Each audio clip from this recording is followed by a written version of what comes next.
नमः श्रीवर्धमानाय निर्धूतकलिलात्मने सालोकानां त्रिलोकानां यद्विद्यादर्पणायते श्रीमत्परमगम्भीर साद्वादामोघलाञ्छनं जियात्रैलोक्यनाथस्य शासनं जिनशासनं।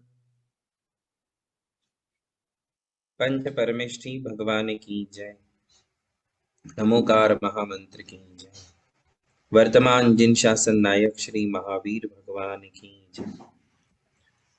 युगादि पुरुष प्रथम तीर्थंकर श्री आदिनाथ भगवान की जय।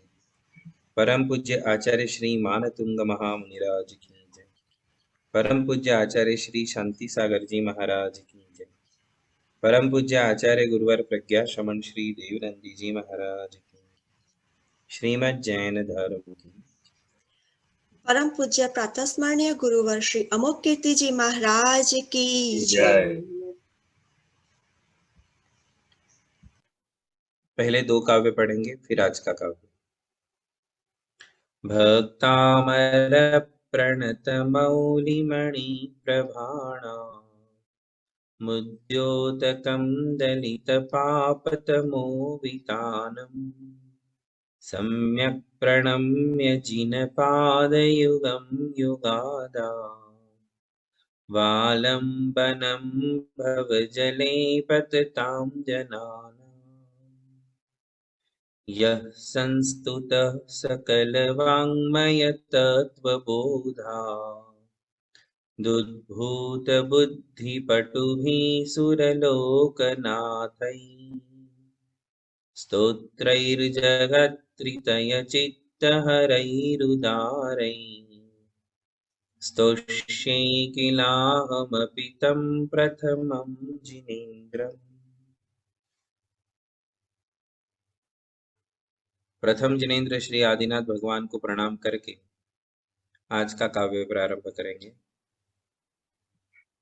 काव्य नंबर 20।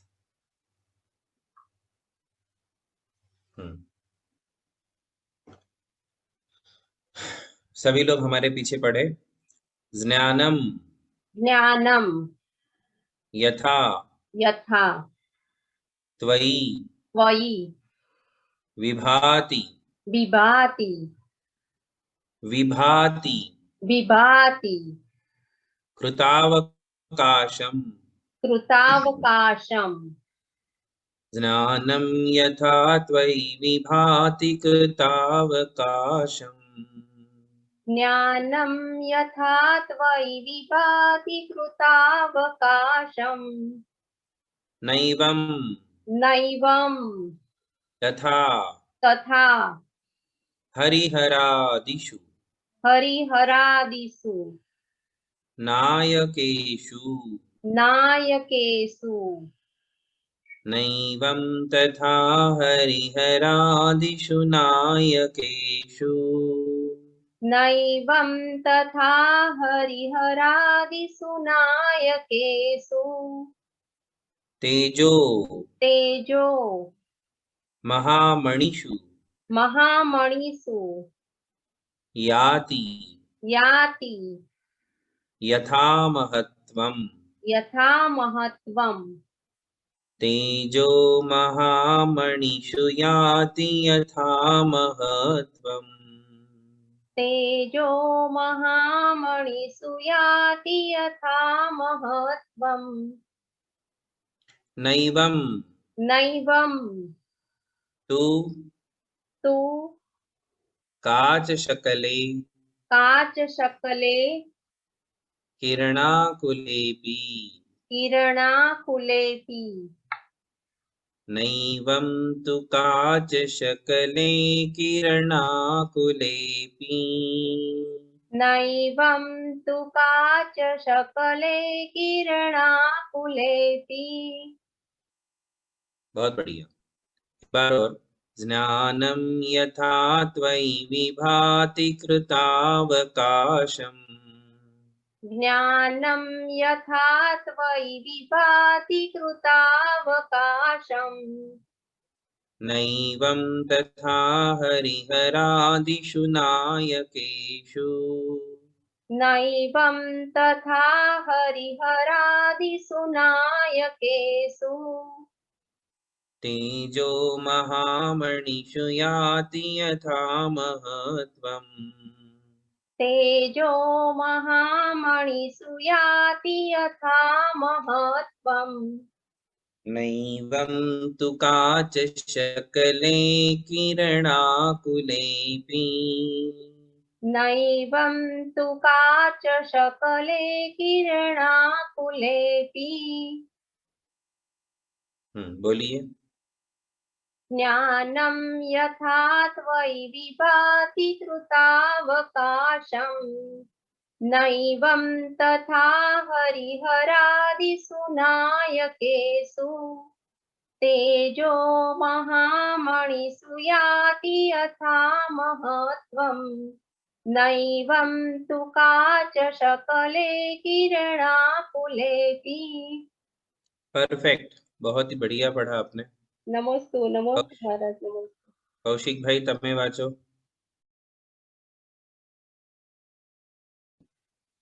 ज्ञानं यथा त्वयि विभाति कृतावकाशं नैवं तथा हरिहरादिषु नायकेषु तेजो महामणिषु याति यथा महत्त्वं नैवं तु काचशकले किरणाकुलेऽपि।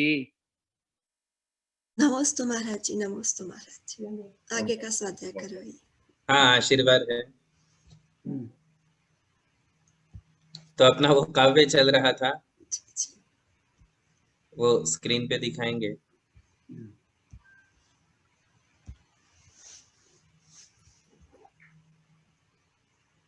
एक दो जने पढ़ेंगे। ये हैंड रेस किया है किसके लिए?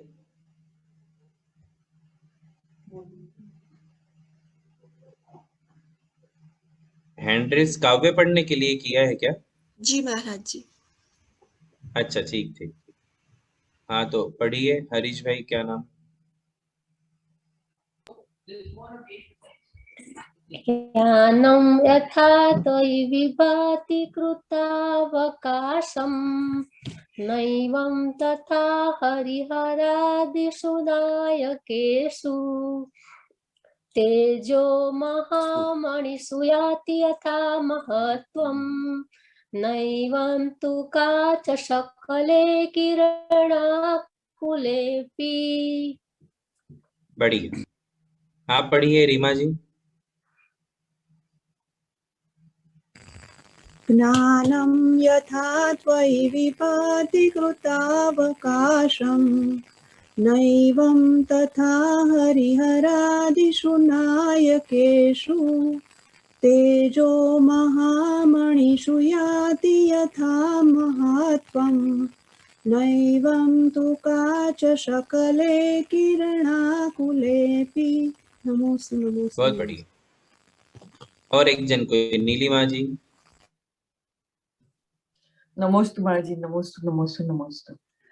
ज्ञानं यथा त्वयि विभाति कृतावकाशं नैवं तथा हरिहरादिषु नायकेषु तेजो महामणिषु याति यथा महत्त्वं नैवं तु काचशकले किरणाकुलेऽपि। नमोस्तु नमोस्तु नमोस्तु। बहुत बढ़िया। अभी अपन इसका अर्थ देखते हैं, फिर नेक्स्ट टाइम बाकी ना लोग किया तो पढ़ेंगे। वो तो गया महाराज जी के सामने करना बहुत अच्छी।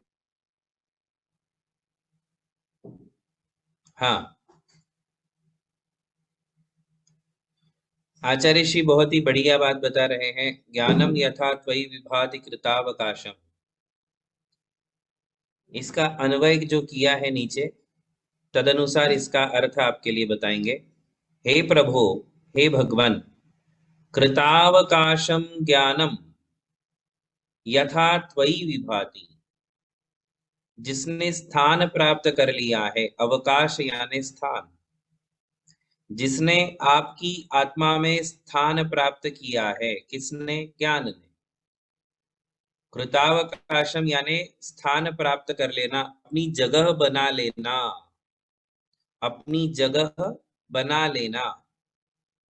जैसे आप अपनी जगह बना लेते हो, वैसे ज्ञान ने भी अपनी जगह बना ली। किसमें बनाई? भगवान की आत्मा में। भगवान की आत्मा में ज्ञान ने अपना स्थान बनाया, अपनी जगह बनाई। तो उससे क्या हुआ? विभाति, वह ज्ञान आप में शोभायमान हो गया। केवल ज्ञान है ना, भगवान को केवल ज्ञान प्राप्त हुआ।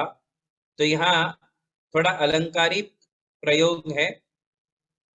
अलंकारिक प्रयोग यानी थोड़ा कहने का स्टाइल, ढंग, थोड़ा सा अलग ढंग से अपनी बात बता रहे हैं आचार्य श्री कि केवल ज्ञान ने आपकी आत्मा को प्राप्त कर लिया, आपकी आत्मा में जगह बना ली। जनरली हम ये कहते हैं कि भगवान ने केवल ज्ञान प्राप्त किया, भगवान को केवल ज्ञान प्राप्त हुआ, ऐसा हम कहते हैं। किंतु यहाँ ये कह रहे कि केवल ज्ञान ने आपकी आत्मा में अपनी जगह बनाई और उससे क्या हुआ? वह केवल ज्ञान जो है शोभायमान हो गया, जगमगाने लग गया, उसकी शोभा बढ़ गई, उसका महत्व बढ़ गया। क्यों? क्योंकि उसने आपकी आत्मा में अपनी जगह बनाई। कैसे है भगवान? भगवान वीतरागी है। हमारे सिद्धांत शास्त्र में जो क्रम है वो क्रम यह है कि सबसे पहले वीतरागता प्राप्त होती है और उसके बाद केवल ज्ञान प्राप्त होता है। जो 3 गुण है भगवान के, उसमें पहला गुण है वीतराग, फिर है सर्वज्ञ और फिर है हितोपदेश। ये 3 गुण आपके लिए बताए थे एबीसीडी की क्लास में। तो ये क्रम ही है। सबसे पहले भगवान कौन सा गुण प्राप्त करते हैं? तो कहते हैं वीतरागता। भगवान पहले मोहनीय कर्म का नाश करते हैं और पहले वीतरागता प्राप्त करते हैं। अब वीतरागता के बाद ज्ञानावरण कर्म का नाश करके केवल ज्ञान प्राप्त करते हैं, तो बन जाते हैं सर्वज्ञ। तो भगवान पहले बने वीतरागी, 10वें गुण स्थान में मोह कर्म का नाश करके 12वें गुण स्थान में वो पहुंचे, वीतरागी बने। फिर उन्होंने 12वें गुण स्थान के चरम समय में ज्ञानावरण कर्म का नाश किया, तो 13वें गुण स्थान में पहुंचे, बन गए सर्वज्ञ। और सर्वज्ञ बनने के बाद फिर तीसरा गुण प्रकट हुआ, हितोपदेश। कौन सा गुण? हितोपदेश। फिर उन्होंने उपदेश दिया, दिव्य ध्वनि खीरी। तो यहाँ ज्ञान आप में सुशोभित क्यों हुआ?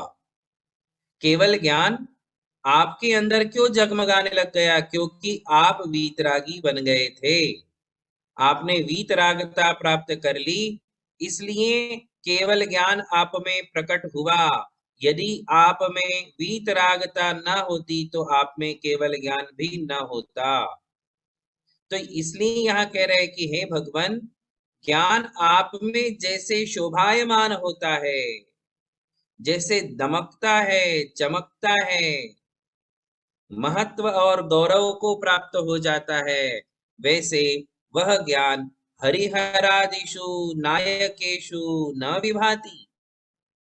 हरिहर, यहाँ हरिहर, हरिहर शब्द का अर्थ ब्रह्मा, विष्णु, महेश आदि को ले लेना चाहिए। शंकर, ब्रह्मा, विष्णु, ये जितने भी अन्य संप्रदायों में जो चलन है नामों का, ब्रह्मा, विष्णु, महेश इत्यादि, गणेश इत्यादि में वह ज्ञान शोभा को प्राप्त नहीं होता है। हालांकि उनके केवल ज्ञान होता ही नहीं, क्योंकि वीतरागता नहीं है। तो जो भी ज्ञान है थोड़ा बहुत हरिहरादि में, हरिहर शब्द का अर्थ समझ में आ गया होगा सबको। हरिहर शब्द से यहाँ क्या प्रयोजन है? आदिशु, आदि शब्द भी लगाया है उसमें, और उसका अर्थ है जो अन्य धर्म संप्रदायों में जिन्हें भगवान माना गया है, अन्य धर्म संप्रदायों में जिन्हें भगवान कहा है, भगवान के नाम से जो आज चर्चित हैं, तो उनके लिए आचार्य श्री मानतुंग जी कहते हैं कि हे भगवान, केवल ज्ञान आप में जैसे शोभायमान होता है, वैसे अन्य हरिहर आदि में नायकेशु, ये नायकेशु शब्द अत्यंत महत्वपूर्ण है। नायक शब्द कहा है, नायक का अर्थ है जो लीड करते हैं। तो अन्य धर्म हमारे यहाँ लीड करने वाले तीर्थंकर भगवान हैं। तीर्थंकर भगवान जिन शासन को लीड करते हैं, जिन शासन की धुरा को संभालते हैं।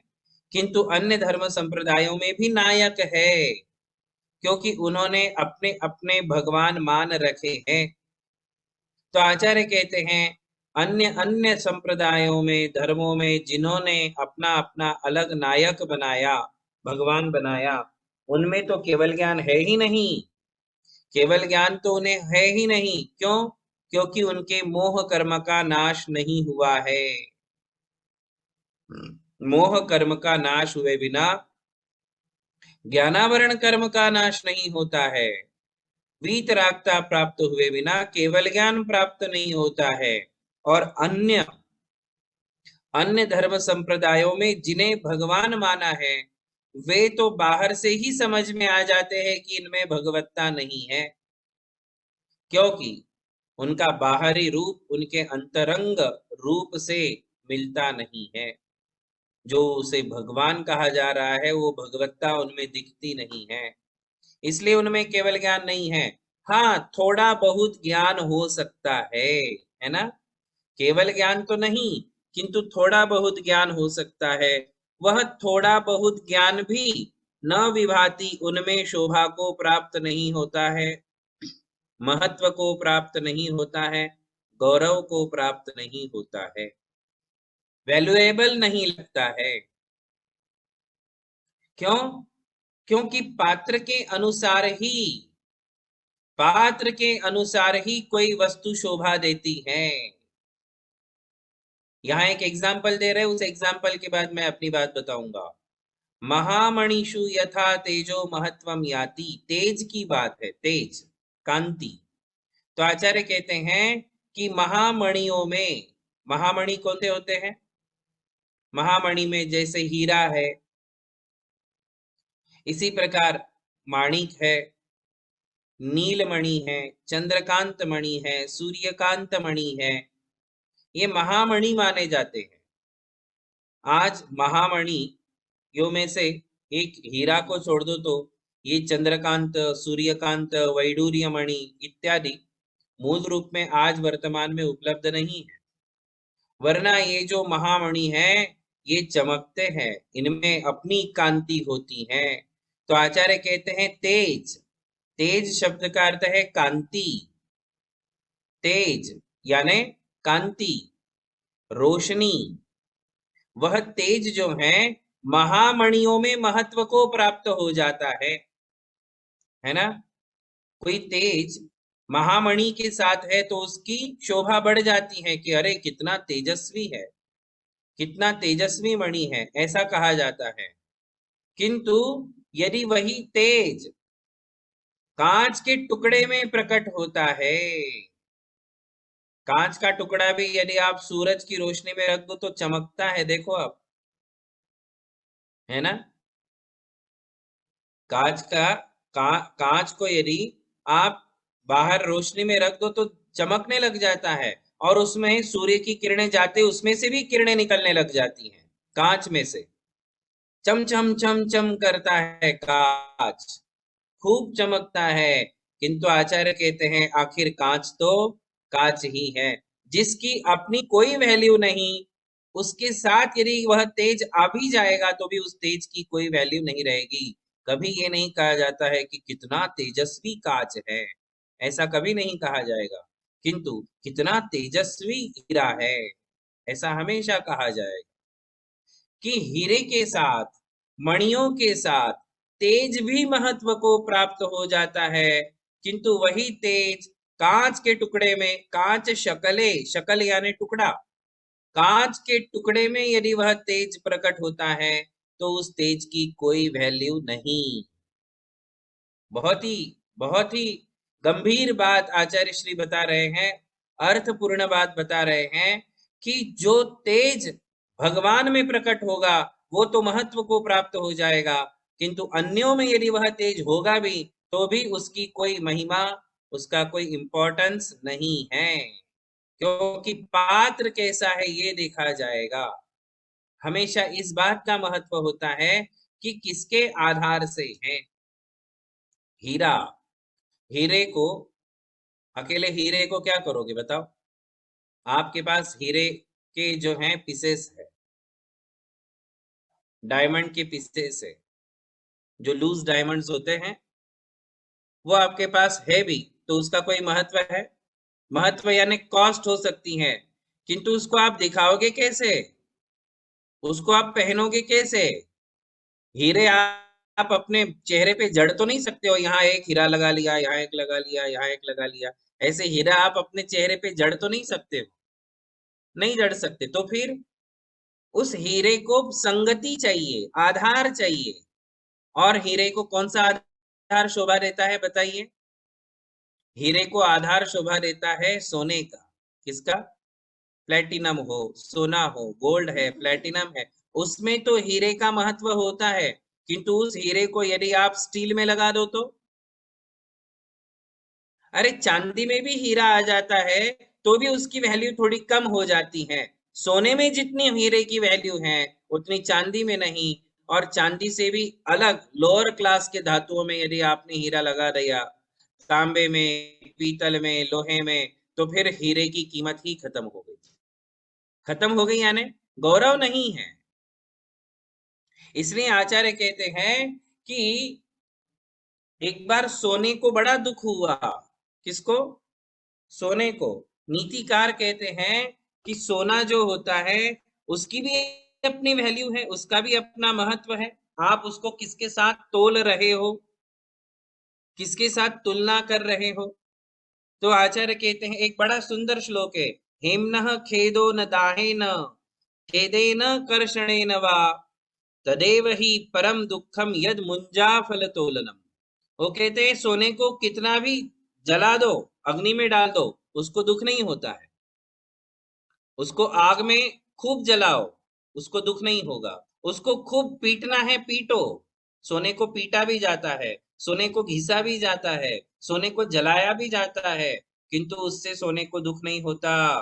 किंतु जब सोने की तुलना किसी मुंजा फल के साथ की जाती है, एक फल होता है, या संस्कृत मुंजा फल बोला है, तो आप यूं समझ लीजिए कि यदि सोने की तुलना किसी फल के साथ करोगे तो उसको बड़ा दुख होता है कि भाई मेरी किसके साथ तुलना कर रहे हो, मुझे किसके साथ बैठा रहे हो, है ना?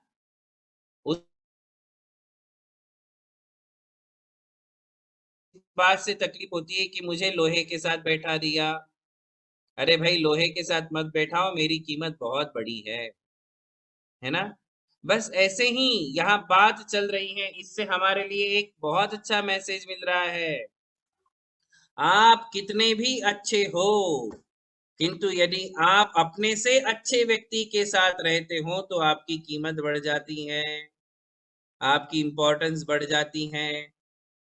इंसान कितना भी अच्छा हो, तेजो महामणिषु याति यथा महत्वम, तेज किसके साथ अच्छा लगता है? डायमंड के साथ अच्छा लगता है, सोने के साथ तेज अच्छा लगता है। सोना चमकेगा, सोना चमकेगा तो सबको खुशी होती है, और स्टील कितना भी चमके, कोई प्रशंसा करता है क्या? अरे आपके स्टील के बर्तन कितने चमकते हैं, ऐसा कभी किसी ने कहा आपके लिए?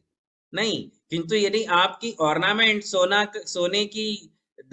का दागिना दमक रहा हो तो सब लोग उसकी तरफ देखते हैं कि कितना चमक रहा है इसका सोना, इसका दागिना, इसका अलंकार, कहते हैं ना? किंतु स्टील में, प्लास्टिक में, या किसी भी कांच में, ये तेज कितना भी दमके कोई उसकी वैल्यू नहीं है, कोई उसकी तरफ देखता नहीं है। बस इसी प्रकार से हमारे अंदर कितनी भी गुणवत्ता हो, हमारे अंदर कितनी भी खूबियां हो, कितनी भी हमारे अंदर अच्छाइयां हो, किंतु यदि हम बुरे लोगों के साथ बैठते हैं तो हमारी अच्छाइयां खत्म हो जाती है, उनकी वैल्यू खत्म हो जाती है। यदि व्यसनी लोगों के साथ बैठोगे, कपटी लोगों के साथ बैठोगे, छल छलावा करने वाले बदनाम लोग, बदनाम लोगों के साथ यदि बैठोगे तो आपकी कीमत भी घट जाएगी। आप कितने भी गुणवान हो, कितनी भी आप में क्वालिटीज हैं, स्पेशलिटीज हैं, आपकी स्पेशलिटी, आपकी क्वालिटी कोई काम की नहीं यदि आप उसको अच्छी जगह नहीं लेके जाते हो। अच्छे लोगों के बीच में रहोगे तो आपकी भी पहचान बनेगी, आपको भी सब वैल्यू देंगे, है ना। आपकी भी पहचान बनती है। पानी को दूध में डाल दो और उसी पानी को शराब में डाल दो तो पानी की कीमत हर वस्तु के साथ घटती बढ़ती है। आप बहुत अच्छे व्यक्ति हो, धर्मात्मा हो, सप्त व्यसनों से रहित हो, आप में कोई व्यसन नहीं है, किंतु आप शराब की दुकान पे किसी शराबी के साथ सिर्फ बैठे हो कि नहीं भाई ये तो मेरा दोस्त है इसलिए गए, और आपको किसी ने देख लिया, 4 लोगों ने देख लिया। अब आप कितना भी बोलो कि भाई मैं तो सिर्फ बैठा था, मैंने पी नहीं थी, मैंने नहीं पी थी, मैं तो सिर्फ बैठा था, तो भी आपकी बात का कोई भरोसा करेगा क्या? कोई भरोसा नहीं करेगा। सब आपको क्या कहेंगे, अरे ये तो शराबी आदमी है। धर्मात्मा, अच्छे से अच्छा धर्मात्मा व्यक्ति भी शराब की दुकान पे यदि बैठता है तो बदनाम हो जाता है। और दिन रात शराब पीने वाला यदि रोज मंदिर में आता है तो उसको लोग अच्छा बोलने लग जाते हैं कि अरे ये तो धर्मात्मा व्यक्ति है, किसने देखा कि ये शराब भी पीता है रात में। किंतु रोज सुबह आकर के पूजा करता है मंदिर में। मुनि महाराज आते हैं तो बराबर उनके प्रवचनों में बैठता है। तो ये स्थान और संगति बहुत काम करती है, किसके साथ रहते हो, कहाँ रहते हो, तो इस बात का बहुत ज्यादा महत्व हो जाता है। आचार्य कहते हैं अनर्घ्यमपि माणिक्यम हेमाश्रयम अपेक्षन्ते। बोले कितना भी मूल्यवान माणिक्य रत्न हो किंतु उसको भी सोने की जरूरत पड़ती है। ये जितने भी रत्न हैं, नीलम है, पन्ना है, माणिक है, मोती है, हीरा है, ये सब किसकी चाह करते हैं? इन सबको किसकी जरूरत है? सोने की। किसकी? नीलम भी सोने में अच्छा लगेगा, रूबी भी सोने में अच्छा लगता है, माणिक जिसे कहते हैं, इसी प्रकार मोती, इसी प्रकार हीरा, इन सबको सोने के साथ बैठा दो तो सबके सब की वैल्यू बढ़ जाती है, सब अच्छे लगते हैं, है ना। इसी प्रकार आचार्य कहते हैं अनाश्रयान शोभन्ते पंडिता वनिता लता। आचार्य कहते हैं कि एक तो आश्रय रहित नहीं होना चाहिए, किसी न किसी की संगति में रहोगे पहचान बनेगी। 2 चीजें ध्यान रखे कि मैं किसी के साथ नहीं रहूंगा, मैं तो यूनिक आदमी हूं। कई लोग ऐसे भी हैं जिन्हें एकलखोर कहते हैं हमारे भारत में, आपके यहाँ क्या कहते पता नहीं। एकलखोर का मतलब समझते हो? एकलखोर का मतलब है समाज में मिक्स होना नहीं चाहते हैं। नहीं नहीं, मैं तो यूनिक हूं, I am unique, I cannot live with anyone. मैं किसी के साथ नहीं रह सकता हूँ, मुझे नहीं पसंद है समाज में जाना, लोगों के साथ बैठना, मैं स्पेशल हूँ। तो अपने आप में जो स्पेशल समझ रहे वो एकलखोर है, ऐसे ही रह जाएंगे। उनमें क्या क्वालिटी है? अरे भाई आपकी क्वालिटी दूसरों को पता कैसे चलेगी? अकेले अकेले रहोगे, अपने अपने घर में दबे रहोगे तो कौन आपको पहचानने वाला है? सूर्य को भी उगना पड़ता है तब उसकी पहचान होती है, कितना भी तेजस्वी हो, है। सूर्य में कितना भी तेज हो उसको भी आखिर बाहर तो आना ही पड़ता है, बाहर नहीं आएगा तो उसकी कोई पहचान बनने वाली नहीं है। बस ऐसे ही आप कितने ही गुणवान हो, आप में कितनी ही ज्ञान हो, कला हो, प्रतिभा हो, क्षमता हो, योग्यता हो, इसके लिए आपको बाहर आना पड़ेगा। और दूसरी बात, बाहर जब भी निकलोगे तो किसके साथ रहना है? एक तो घर में रहना नहीं, घर में रहना नहीं मतलब अपने आप को सीमित रखना नहीं, 4 दीवार के अंदर बांध के रखना नहीं। अपनी योग्यता, क्षमता, गुणवत्ता को समाज में लेकर के आओ। और जब आओगे तो किसके साथ रहना है इसका भी विचार करो। किसके साथ रहने से मेरी प्रतिभा खुलेगी, मेरी क्षमता को, जैसे बीज को जमीन चाहिए, किंतु कौन सी जमीन चाहिए? पथरीली जमीन में बीज बोओगे, पत्थर में बीज डालोगे तो उगेगा क्या? नहीं। बीज को उर्वरा भूमि चाहिए। उर्वरा यानी जो फसल देने वाली जमीन है, ऐसी जमीन में बीज डालोगे तो वो पेड़ बनेगा। बस ऐसे ही मुझे भी एक अच्छा वृक्ष बनना है, तो अच्छे वृक्ष बनने के लिए जमीन की खोज करनी पड़ेगी, जमीन को पहचानना पड़ेगा। कौन सी जमीन के साथ जाऊंगा तो मेरा ये बीज वृक्ष बन जाएगा। यही एक संदेश आचार्य श्री मानतुंग जी यहाँ दे रहे हैं कि हम कहाँ शोभा को प्राप्त हो सकते हैं। ये मॉरल मैसेजेस हैं जो हमें भक्तामर जी से मिल रहे हैं। शायद हमने अभी तक उनको देखा नहीं, परखा नहीं, समझा नहीं कि यह भी एक पक्ष है मानतुंगाचार्य जी का। वो अपने एग्जाम्पल्स के द्वारा हमें हमारे लिए मॉरल भी समझाना चाहते हैं, मॉरल भी सिखाना चाहते हैं कि समाज में सामाजिक जीवन जीते समय हमें कौन कौन सी बातों का ध्यान रखना चाहिए। तो आज का ये काव्य और इस काव्य का जो अर्थ है, दो अर्थ है इसमें। एक धार्मिक रिलीजियस मैसेज भी है, वो ये कि जो चीज हमारे भगवान में है वो अन्यत्र संसार में कहीं नहीं। और ये हमारा सौभाग्य है कि हमें ऐसे वीतराग सर्वज्ञ और हितोपदेशी भगवान मिले हैं। इसलिए अन्य कहीं भी हमारे लिए भटकने की आवश्यकता नहीं है।